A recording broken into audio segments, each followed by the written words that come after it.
we've been watching after months now on the campaign trail. Donald Trump finally getting some support from the Republican establishment. Congressman Duncan Hunter and Chris Collins both saying they're backing the billionaire businessman for the nomination. But former GOP presidential nominee Mitt Romney isn't sold and says Trump should release his tax returns. Frankly, I think we have good reason to believe that there's a bombshell in Donald Trump's taxes. I think there's something there. Either he's not anywhere near as wealthy as he says he is, or he hasn't been paying the kind of taxes we would expect him to pay, or perhaps he hasn't been giving money to the vets or to the disabled like he's been telling us he's been doing. Trump tweeting in response to that, Mitt Romney, who was one of the dumbest and worst candidates in the history of Republican politics, is now pushing me on tax returns.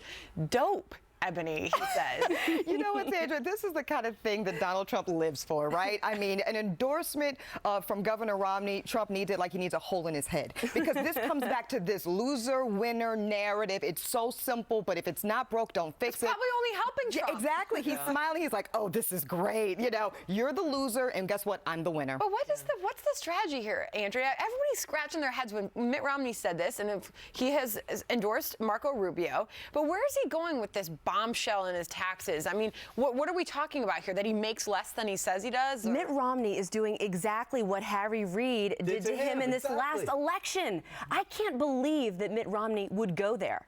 His campaign made such a stink about the dirty tricks and the lies that Harry Reid told. Remember, my friend told me that Mitt Romney didn't pay taxes. So now Mitt Romney comes out and does the same thing, but also wants to spark a debate about who's richer than whom.